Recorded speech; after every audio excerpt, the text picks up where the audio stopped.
दोस्तों आज का वीडियो ऐसी नई जनरेशन के लिए है जिनका पहले से कोई पुराना प्लॉट पेरेंट्स के नाम पर है और उस पर होम लोन लेकर वो लोग घर बनाना चाहते हैं, या फिर कोई पुराना प्लॉट मदर या फादर के नाम पे है, उसे तोड़कर नया घर बनाना चाहते हैं और कंस्ट्रक्शन के लिए होम लोन लेना चाहते हैं। लेकिन एक बात माइंड में आती है कि कब मैं इस प्रॉपर्टी को अपने नाम पर ट्रांसफ़र कराऊँ ताकि सारे कागजात मेरे नाम पर आएँ और उसके बाद में होम लोन के लिए अप्लाई कर सकूँ। एक और सवाल मन में आता है कि लोन की किस्त किसके बैंक अकाउंट से जाएगी।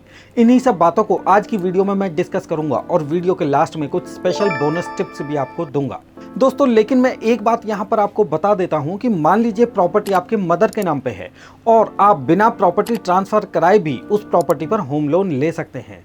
बस जो डॉक्यूमेंट मैं आपको बताऊं उन डॉक्यूमेंट्स को आप ठीक वैसे ही तैयार कर लेना, लोन आपको 100% मिलेगा। हालांकि ये एक अलग बात है कि लोन की किस्त आप भरते हैं, लेकिन क्योंकि प्रॉपर्टी आपके नाम पर नहीं है इसलिए होम लोन का बेनिफिट आपको मिलेगा या नहीं, इस टॉपिक को मैं अपनी अगली वीडियो में कवर करूंगा। आप बने रहिए मेरे साथ। अब वीडियो शुरू करते हैं, लेकिन आगे बढ़ने से पहले मेरे चैनल को सब्सक्राइब जरूर कर लीजिए ताकि मेरी आने वाली सभी इंफॉर्मेटिव वीडियो आप तक पहुंच सकें। गाइज, ऐसा बहुत से केसेस में होता है कि जब घर का कोई बच्चा नई जॉब पर जाता है तो जाहिर सी बात है कि उसके भी अपने कुछ सपने होते हैं कि एक अच्छा सा घर बनाऊं और अपने हिसाब से बनाऊं, लेकिन घर बनाने के लिए एक बड़ी अमाउंट चाहिए होती है। लेकिन यहाँ पर समस्या आती है कि बैंक से लोन लेने के लिए जो सिक्योरिटी अमाउंट रखनी होती है वो आपके नाम पर नहीं है। दोस्तों बड़ी सिंपल सी बात है कि बैंक को लोन देने के लिए आपसे ये 5 चीजें चाहिए। ध्यान से सुनिए और समझिए वो 5 चीजें क्या हैं जिनसे आपको बैंक लोन मिल सकता है, जो आपको होम लोन कैटेगरी में मिलेगा। नंबर 1, अगर जमीन आपके मदर या फादर के नाम पे है, इवन आपकी वाइफ के नाम पे भी अगर वो प्रॉपर्टी है, तो जब आप बैंक में लोन के लिए अप्लाई करते हो तो वहाँ पर आपको एक लोन का एप्लीकेशन फॉर्म फाइल करना होता है और उस फॉर्म के अंदर आपको एप्लीकेंट की डिटेल फिल करनी होती है। तो उस एप्लीकेशन में आप मेन एप्लीकेंट बन जाइए और अपने मदर, फादर या वाइफ को को एप्लीकेंट बना दीजिए। वीडियो को एंड तक देखिए क्योंकि अधूरा ज्ञान परेशानी का सबब भी होता है। हाँ, तो मैं कह रहा था कि फैमिली मेंबर्स को लोन अप्लाई के टाइम पर को एप्लीकेंट बना देना चाहिए। ऐसा इसलिए भी ज़रूरी होता है क्योंकि जो बेस है यानी कि जो ज़मीन है वो आपकी फैमिली मेंबर्स के नाम पर है, इसलिए आप उन्हें छोड़ नहीं सकते। बैंक भी अपने हाथ मजबूत करके चलता है। बैंक ये समझता है कि एक ही फैमिली है ये।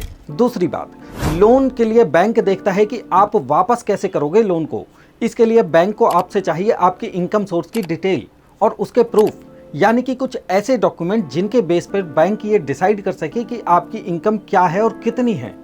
अब देखिए, फैमिली प्रॉपर्टी के केस में इनकम के लिए 2 लोग हो सकते हैं। एक मेन एप्लीकेंट यानी कि आप खुद, जिसकी ज़्यादा इनकम हो सकती है या जिसकी मेन इनकम है, और दूसरा आपके मदर, फादर या वाइफ, जिनकी या तो कोई इनकम नहीं होती या फिर इनकम होती है तो बहुत थोड़ी सी इनकम होती है, लेकिन केवल ज़मीन उनके नाम पे होती है। इस केस में बैंक की क्या डिमांड रहती है कि फर्स्ट एप्लीकेंट और को एप्लीकेंट की कम से कम 2 या 3 साल की इनकम टैक्स की रिटर्न भरी हुई होनी चाहिए। अगर आपके मदर, फादर या वाइफ किसी भी तरीके से जॉब करते हैं या कहीं भी जॉब करते हैं तो उनका फॉर्म 16 निकल जाएगा और ITR भी फाइल हो जाएगी। यहाँ पर तो कोई प्रॉब्लम नहीं है, लेकिन ये सब प्लानिंग पहले से होनी चाहिए और उनकी कम से कम 2 साल की ITR आप तैयार करा लें।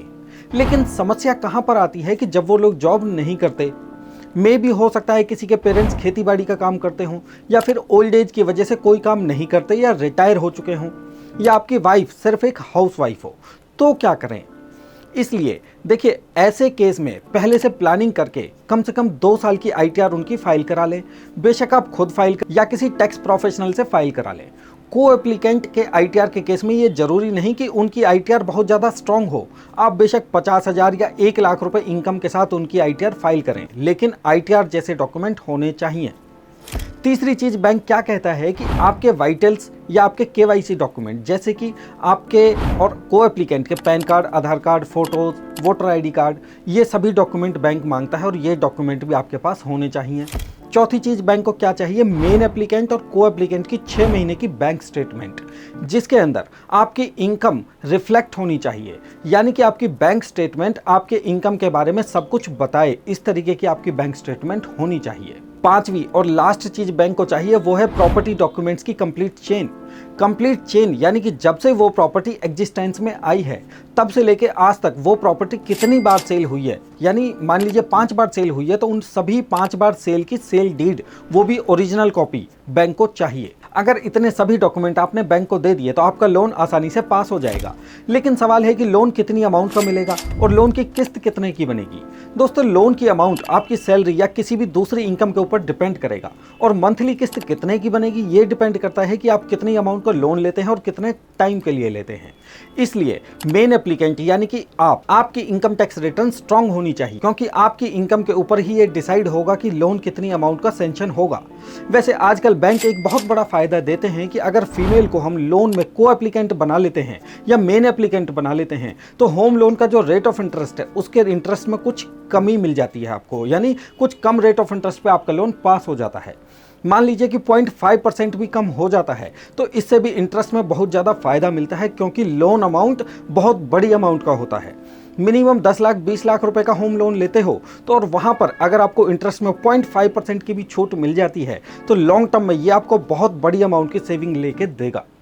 तो दोस्तों, ये सारी चीज़ों को आप पहले से ध्यान में रखिए। अगर आपको होम लोन लेना है तो अपनी निकट जो भी आपके नज़दीक में जो भी ब्रांच है वहाँ पर जाइए, ब्रांच मैनेजर से बात कीजिए, आराम से बात कीजिए, आराम से डिस्कस कीजिए और आपके मन में जो भी सवाल आता है उसको ब्रांच मैनेजर के सामने आप रख दीजिए, निकाल दीजिए। गारंटेड आपका लोन होगा। अगर आपके पेरेंट्स के पास ज़मीन है तो आपको होम लोन 100% मिलेगा।